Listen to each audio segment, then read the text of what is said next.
स्वामी सद्गुरु मेरे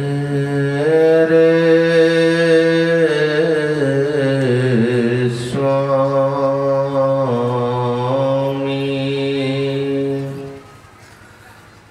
मैं उनके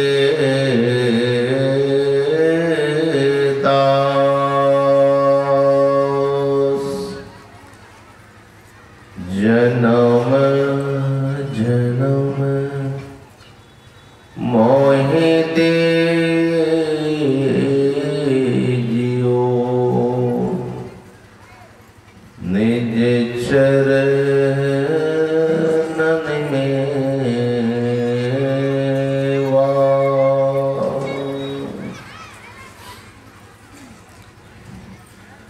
करुणा के अवतार पतित पावन परमाराध्य सद्गुरु महाराज के चरणों में कोटि कोटि नमन। मंच पर विराजमान सभी महापुरुषों को भी मेरा नमन है। उपस्थित सत्संग प्रेमी माताओं एवं बहनों,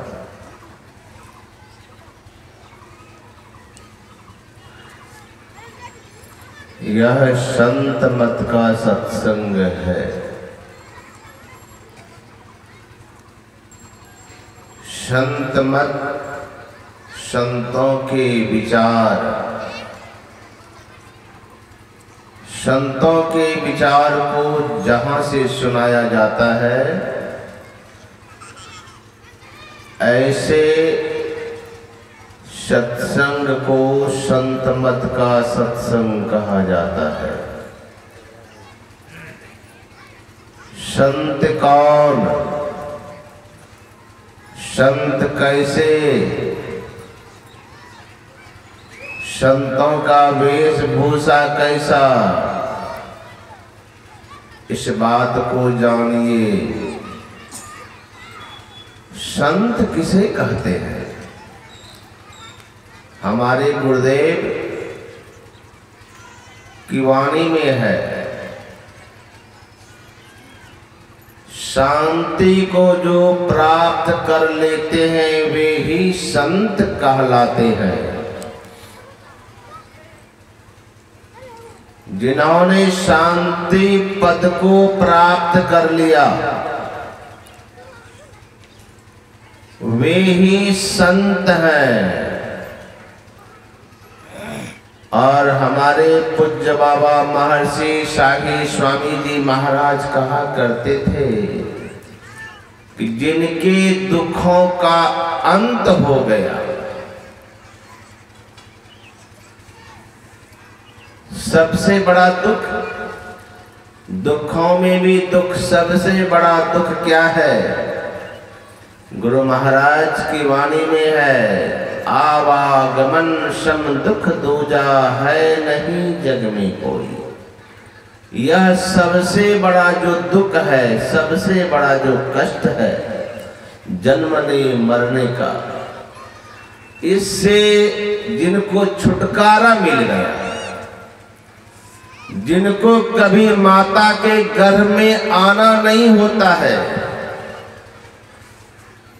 संसार में जो आते नहीं तो उन्हें संसार का दुख होगा कहां से?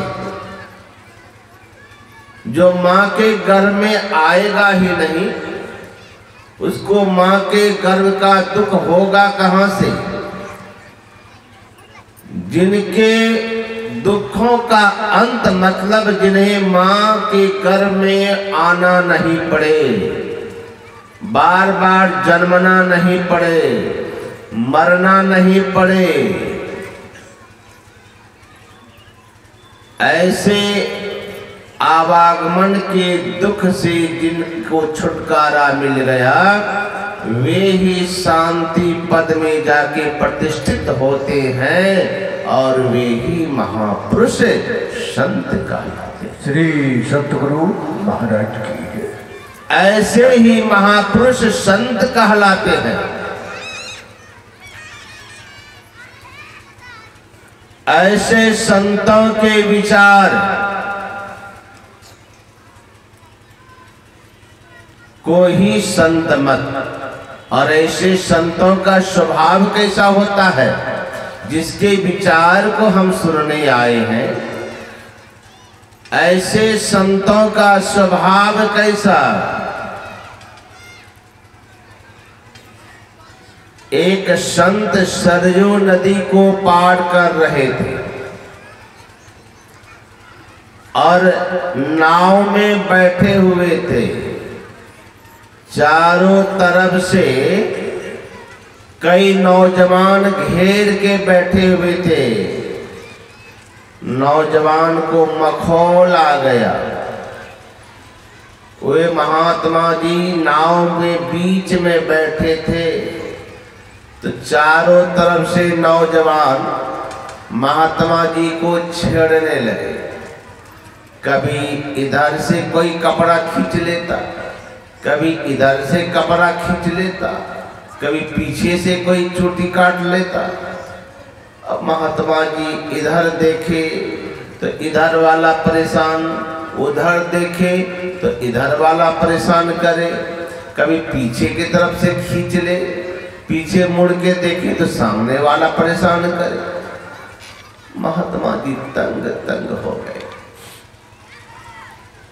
तंग तंग हो गए। सोचने लगे ये चारों ने हमें तो परेशान कर दिया। इधर देखता हूं तो इधर वाला खींचता है, इधर देखता हूं तो इधर वाला खींचता है। सोचा अब इन लोगों को जो करना है करने देता हूं। आंख बंद कर लिए महात्मा जी। जैसे आंख बंद करके परमात्मा के चिंतन में डूब गए। तुम लोगों को जो करना है करो। अब दोनों चारों तरफ से खींचने वाले देखने के महात्मा जी तो आंख बंद कर लिया और तंग करने लगे कि देखो देखो देखो ये पाखंडी को आंख बंद कर लिया है और चारों तरफ से महात्मा जी को तंग तंग कर दिए। महात्मा जी तो आंख बंद के प्रभु के चिंतन में डूब गए। देखिए भक्तों को जब हम पीड़ा पहुंचाते हैं, कष्ट पहुंचाते हैं, तो जिनके भक्त होते हैं उनको बर्दाश्त नहीं होता है। संत बैठे हैं और नौजवान चारों तरफ से परेशान कर रहे हैं, कुछ बोल नहीं रहे। आंख बंद करके महात्मा जी प्रभु के चिंतन में डूब गए। आकाशवाणी हुई, महतवन कहो तो इस चारों को मैं यहीं समाप्त कर दूं इस सरजू जी में। महात्मा जी तो आंख बंद करके बैठे थे। आकाशवाणी हुई, महतवन कहो तो चारों दुष्टों का यही संहार कर दूं। आकाशवाणी को सुन करके सभी नौजवान जो बैठे थे सबका गर्म खून तो ठंडा पड़ गया। आकाशवाणी हो रही है, महतमन कहो तो चारों दुष्टों को यही संहार कर दूं, यही मार दूं। महात्मा जी कुछ नहीं बोलते हैं, आंख बंद करके चुपचाप प्रभु के चिंतन में डूबे हुए हैं। फिर भी यह नौजवान तंग करते रह गए, लेकिन फिर परमात्मा को रहा नहीं गया। आकाशवाणी देते हैं, महतमन महतमन कहो तो इस नाव को मैं उलट दूं, इसी सरजूज में सभी दुष्टों का मैं यही संहार कर दूं।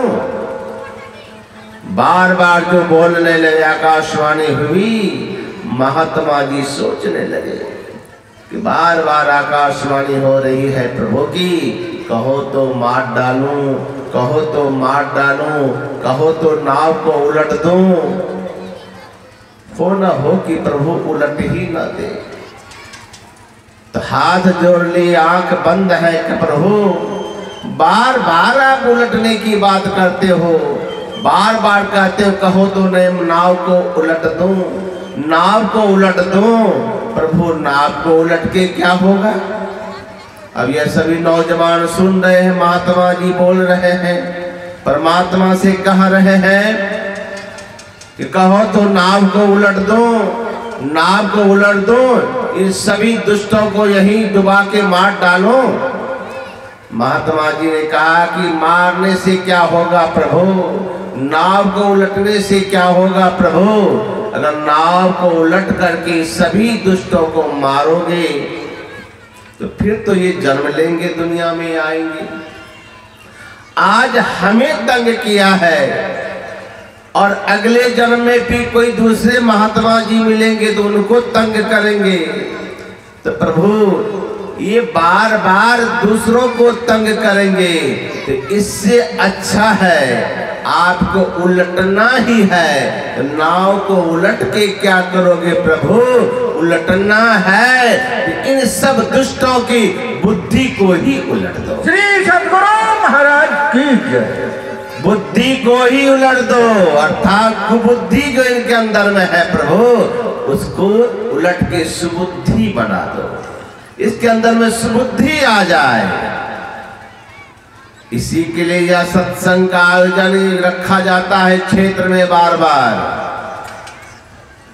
आपके इस क्षेत्र में तो कहना क्या है, सत्संग की तो बाढ़ आ गई है, एक समाप्त नहीं होता है दूसरा शुरू, अभी दूसरा समाप्त नहीं हुआ है, तीसरा पंडाल बन के तैयार है। सत्संग की बाढ़ है। सुनिए, यही सत्संग सुनने से हमारी कुबुद्धि जाएगी।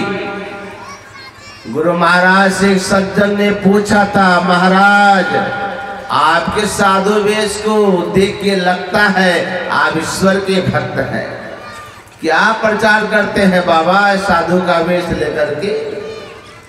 किस चीज का प्रचार करते हैं?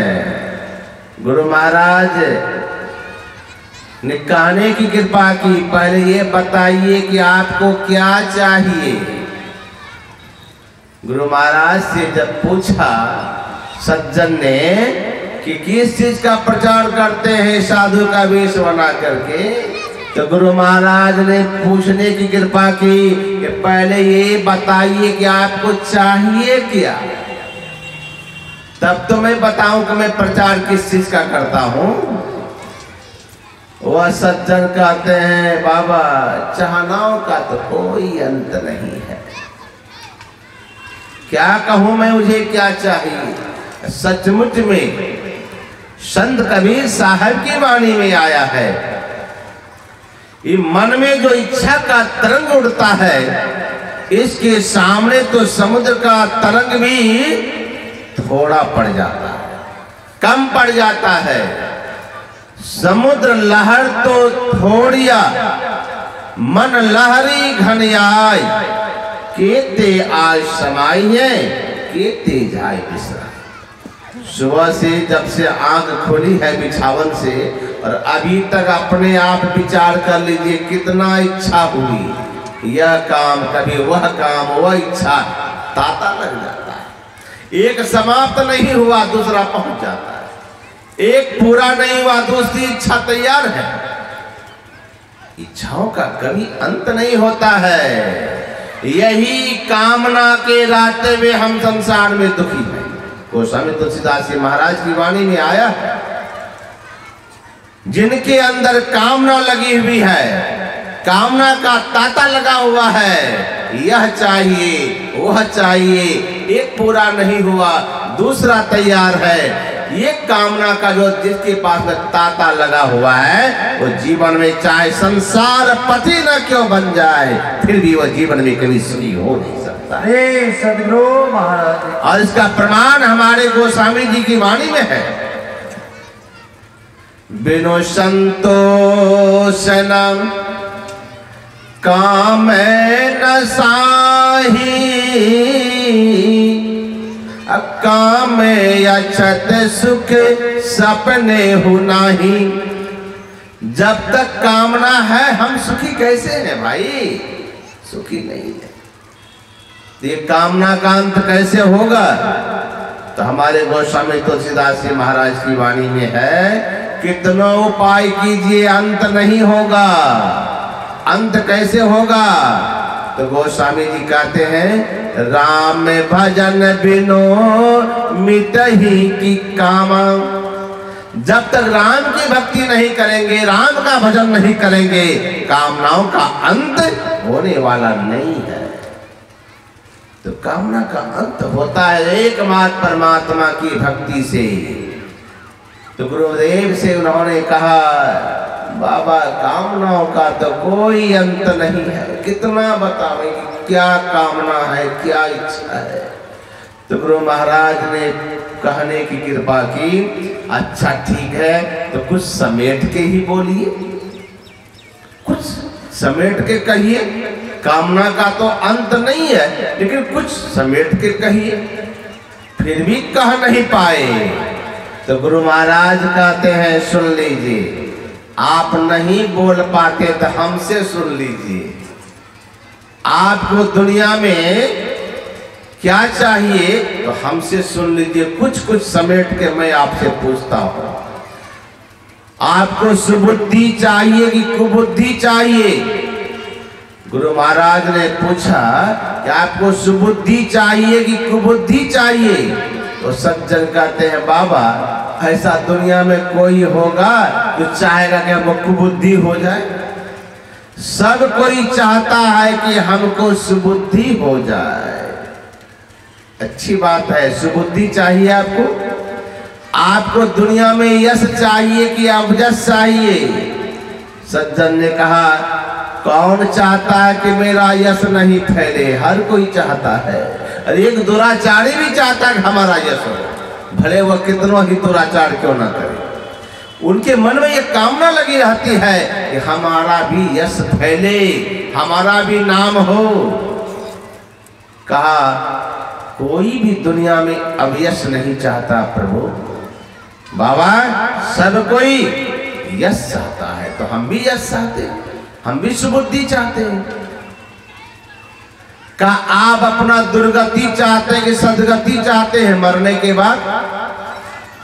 कहा, मरने के बाद तो आजकल दुनिया में सब कोई चाहता कि सदगति हो जाए, होता ही नहीं है। देखिए ना, आजकल जीवन भर कभी शुभ काम नहीं किया, कभी ध्यान नहीं किया, कभी सत्संग नहीं किया, अब प्रतिदिन किलो का किलो हड्डी चबाता रह गया, बोतल का बोतल देता रह गया मुंह में। बाबू सब दुनिया को ठगते रह गए, सबको पीड़ा पहुंचाते रह गए, दुख देते रह गए। सारे समाज के लोग जानते थे कि महादुष्ट था, ये मर गया।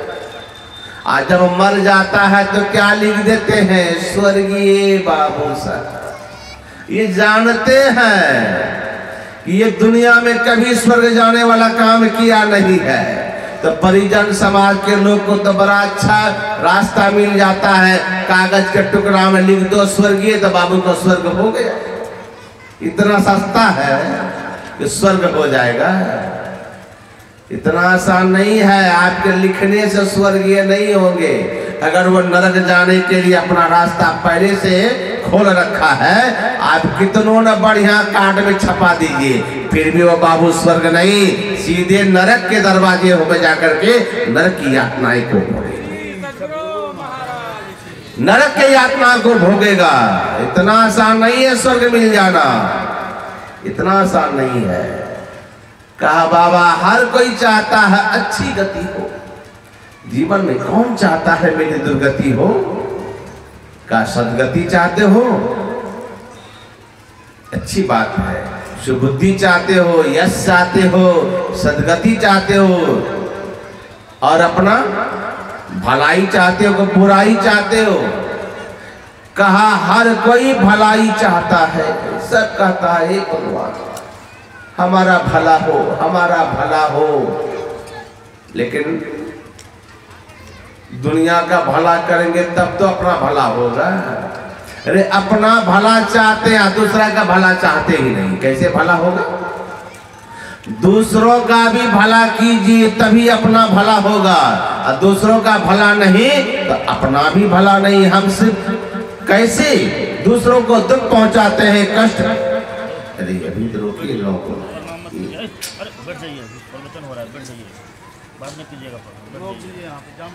हम अभी आए हैं तो क्या करेंगे? अभी बैठ जाइए, वहीं से आगे चेक कर लीजिए। सत्संग का नियम होता है कुछ।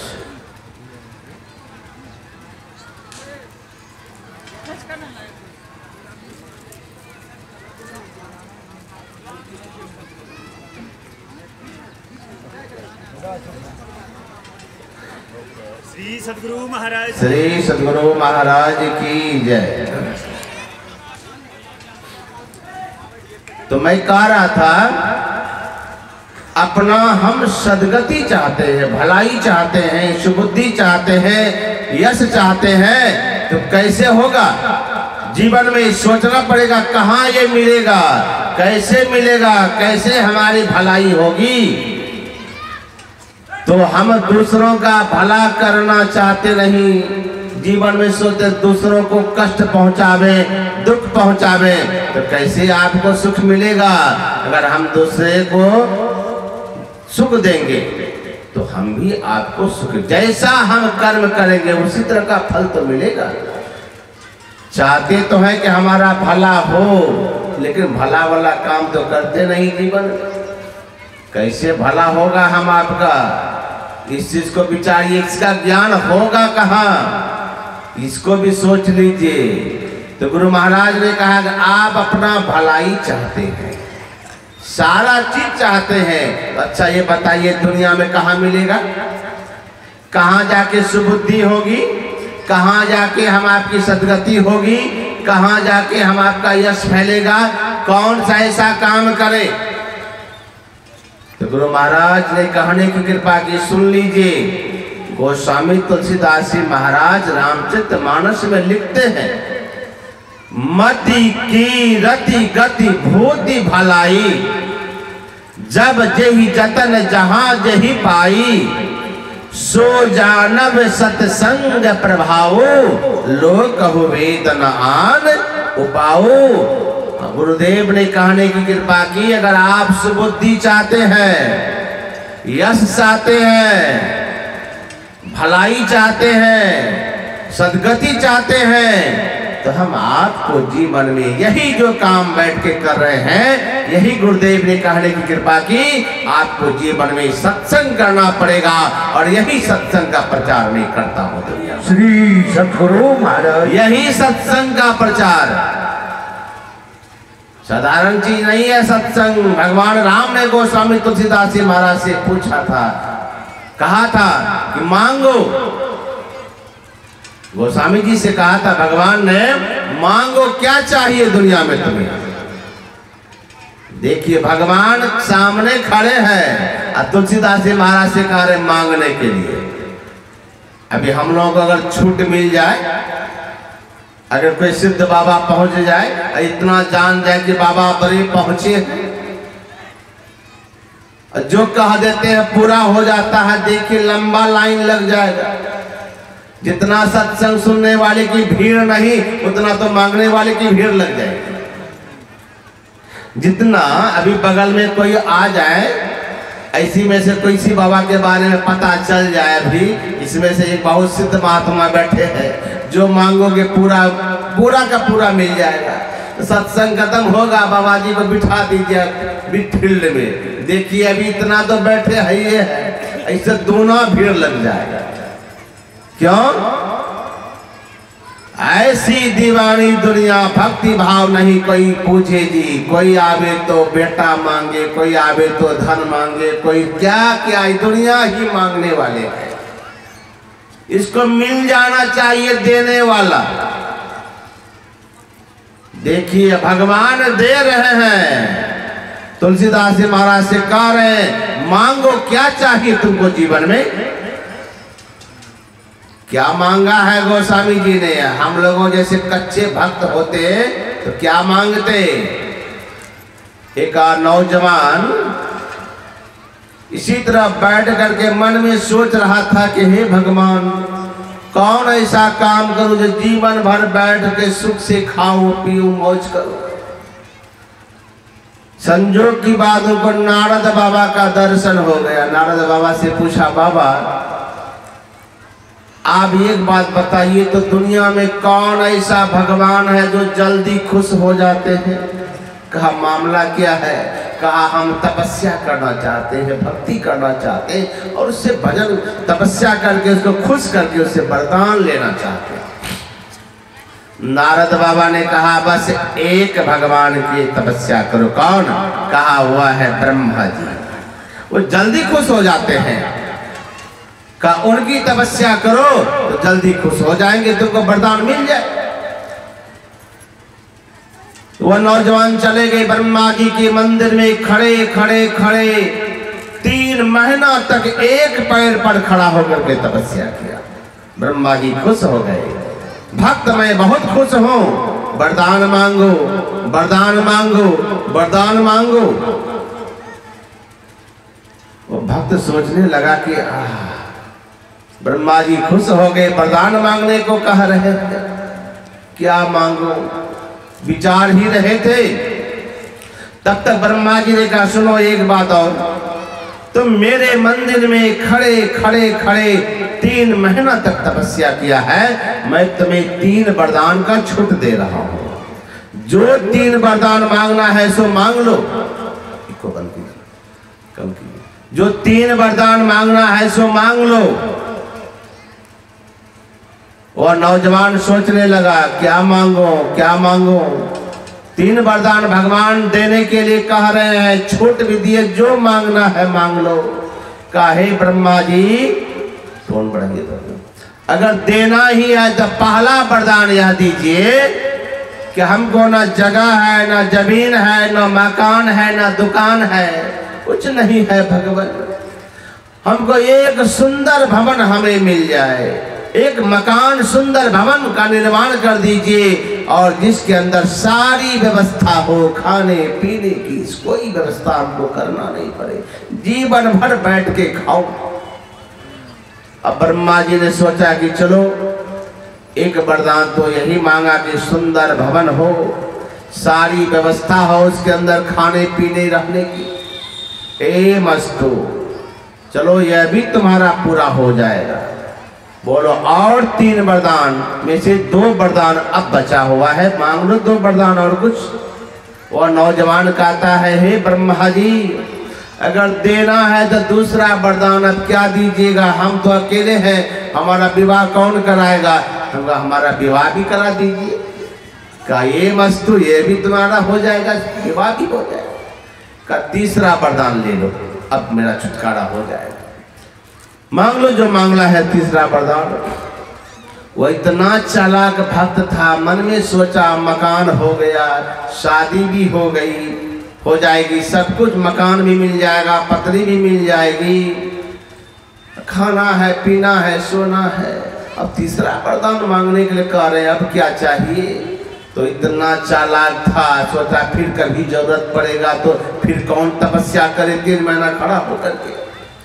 कहा भगवान अब तीसरा वरदान ही देना है तो यही दीजिए, जब मैं चाहूं आपसे 3 वरदान पुनः फिर मांग लो। श्री सद्गुरु महाराज, जब मैं चाहूं आपसे 3 वरदान मांग लो। ब्रह्मा जी ने सोचा कि मैं तो सोचा था कि 3 वरदान लेके छुटकारा मिल जाएगा, लेकिन इतना चालाक भक्त निकला, 2 में मांग लिया 2 चीज और तीसरा में 3 वरदान फिर रख लिया। 3 का 3 तो यूं पड़ा रह गया। लेकिन देवता वचन के पक्के होते हैं। कहा ये मस्तु, चलो कोई बात नहीं, भवन बन गया, शादी हो गई, अब खाना पीना है, सोना है, अब करना क्या है? मौसम बदलता गया। कुछ महीनों के बाद वर्षा ऋतु आई, भयंकर वर्षा होने लगी, कई दिनों तक लगातार वर्षा होने लगी। वो नौजवान सोचता है कई रोज से वर्षा हो रही है, लगता है मेरा मकान का रंग कहीं झड़ तो नहीं गया। बाहर होके देखता है कि मकान का रंग पानी से खराब हो गया, रंग डिस्कलर हो गया। अरे ये तो मकान का शोभा बिगड़ गया। आए अंदर का ब्रह्मा जी दौड़े आए ब्रह्मा जी। हाँ बोलो क्या बात है? कि आपके पास 3 वरदान है मेरा। हाँ मांग लो। का पहला वरदान यही दीजिए ब्रह्मा जी, अभी वर्षा बंद कीजिए। तो अभी वर्षा बंद कीजिए। क्यों? देखते नहीं मेरा मकान का रंग खराब हो गया। ब्रह्मा जी का अभी बंद करता हूँ, वर्षा बंद कर दिए। का दूसरा वरदान यही दीजिए कि आज के बाद फिर मेरे मकान के ऊपर में वर्षा नहीं होनी चाहिए, रंग खराब हो गया। का ये मस्तू। का तीसरा वरदान यही दीजिए प्रभु कि जब चाहो फिर 3 वरदान मांग लो। ब्रह्मा जी सोचेगी अच्छा लपेट रहा है हमको, ये 2 मांग लेता है, तीसरा में 3 का रिजर्वेशन। का ये मस्तू कोई बात नहीं। अब सर्दी हो गई तो ब्रह्मा जी आओ। ब्रह्मा जी क्या हुआ? अरे वर्षा हुई, सर्दी जुकाम हो गया, ठीक करो। अब मच्छर बैठे तो ब्रह्मा जी को आके मच्छर भगाना पड़े। सर्दी जुकाम हो तो ब्रह्मा जी आके ठीक करेगा, हमारा सर्दी जुकाम ठीक करो। अब नाक में मक्खी भी बैठे तो ब्रह्मा जी मक्खी है इसको भगाओ। ब्रह्मा जी परेशान हो गए। अरे 3 महीना भजन क्या किया, बिना पैसा का नौकर बना लिया हमको, जब मर्जी तब बुला लेता है। अब तो ब्रह्मा जी बहुत परेशान हो गए, चले गए विष्णु भगवान के पास। कहा प्रभु बड़ा चक्कर में फंस गए हम। क्या चक्कर में फंस गए? का एक भक्त मेरा तपस्या कर रहा था, 3 महीना खड़ा होकर तपस्या किया और मैंने 3 वरदान की छूट दिया। इतना चालाक भक्त निकला, 2 तो मांग लेता है और तीसरा में 3 वरदान का रिजर्वेशन कर लेता है। भगवान विष्णु ने कहा ब्रह्मा जी ये कलयुग के भक्त है, 10 रुपया का 5 रुपया का इलायची दाना लेके ऐसे फ्री में नहीं आती है। 1000 मांग, उसी में बेटा का नौकरी, उसी में पति का अंग समांग ठीक हो जाए, उसी में बगल वाला दुश्मन भी बढ़ जाए, घर भी बन जाए, सब काम वही का सड़ा हुआ अमृत। हमारे बगल में चंद्रानंद बाबा बराबर कहते थे प्रवचन में, गुरु महाराज के पोलोथीन में प्रसाद चढ़ाते थे। गुरु महाराज पोलोथीन में खाते थे तो सस्ता भक्ति तो मिल गया। चलो 5 रुपया 10 रुपया का ले लेते हैं, आके गुरु महाराज को चढ़ा देते 1000 मांग। अब गुरु महाराज को दीक्षा क्या लिए, बना लिए अपना सब घर का चौकीदार। चले हैं कहाँ? बाजार देखने। घर में कौन है? गुरु महाराज है ना। बाजार भी घूमने गए तो गुरु महाराज को, सिनेमा भी देखने गए तो गुरु महाराज हम सिनेमा देखने जा रहे, हमारा घर का रक्षा कर रहा। ये घर गुरु बनाए हैं कि चौकीदार बना के आए? सारा काम गुरुवे महाराज के माथे पर। बेटा को बीमारी हो तो गुरुवे महाराज ठीक करे। अब डॉक्टर बनाए तो गुरु महाराज को गुरु बनाए, वैद्य सब कुछ गुरु थे, सारा काम गुरु महाराज का। ये दुनिया के भक्त इतने हैं चालाक, ये सड़ा हुआ अमरूद भी चढ़ाएगा ना, उसमें भी 1000 मांग भरा रहेगा। ब्रह्मा जी सोच समझ के खाइएगा, फ्री का नहीं है। का तो आगे से ख्याल रखेंगे, अभी तो हमारा पिंड छोड़ाइए वो कलयुग के भक्त से। 3 वरदान में ऐसा लपेट लेता है हमको कि हम तो उससे छूट नहीं पाते। तब माँ सरस्वती को कहते हैं, सरस्वती जाओ उस भक्त के जीवा पे जाके निवास करो, और जीवा पे जाके निवास करो और ब्रह्मा जी का पिंड उस कलयुग के भक्त से छुड़ा दो। तब सरस्वती माँ आकर के उसके जीवा में निवास करती है। और अब वह क्या मांग रहे? ब्रह्मा जी कहाँ? बोलो क्या बात है? 3 वरदान है आपके पास में, कहाँ मांग लो। तो अब तो माँ सरस्वती विराजमान है मुंह में, तो क्या मांग रहे हैं? हे ब्रह्मा जी अब हमें अगर वरदान ही देना है तो अब हमको कुछ नहीं चाहिए, अब हमको संसार से वैराग्य हो जाए, पहला वरदान दुनिया में ही हो जाए। बोले गुरुदेव भगवान की। अब हमको वैराग्य हो जाए। देखिए अब दुनिया से वैराग्य, संसार से वैराग्य हो जाए। का ये मस्तु का दूसरा वरदान यही दीजिए प्रभु, आपके चरणों में मेरी भक्ति बनी रहे, हमको भक्ति हो, आपके चरणों में भक्ति बनी रहे सदा, हमको यही वरदान दीजिए। दूसरा का ए मस्तु का तीसरा वरदान मांग लो।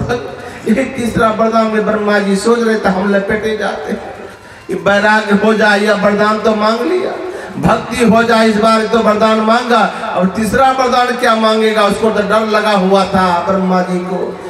लेकिन यहाँ तो माँ सरस्वती बैठी हुई है, इस बार क्या बोल रहे हैं प्रभु, अब हमको अंतिम वरदान देना है, यही दीजिए, हमको संसार से मुक्ति मिल जाए, फिर हमको संसार में आना। श्री सतगुरु महाराज की जय।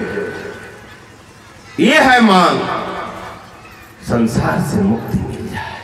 कैसे मिलेगा, कैसे मिलेगा? संसार से वैराग्य कैसे होगा? प्रभु के चरणों में अनुराग कैसे होगा? प्रभु के चरणों में भक्ति कैसे होगी? तो सुन लीजिए, जिससे होगी वही चीज आज हमारे गोस्वामी जी मांग रहे हैं। भगवान राम ने कहा मांगो, गोस्वामी तुलसीदास जी महाराज कहते हैं मांगो, जो मांगना है मांगो। तो तुलसीदास जी महाराज कहते हैं कि हे प्रभु, अगर देना है तो हमको एक ही चीज दीजिए। क्या? कहा हमको जीवन में सत्संग दे दीजिए, और कुछ नहीं चाहिए। गोस्वामी तुलसीदास जी महाराज विनय पत्रिका में लिखते हैं, देही सत्संग, अगर देना है तो प्रभु हमें जीवन में सत्संग दीजिए।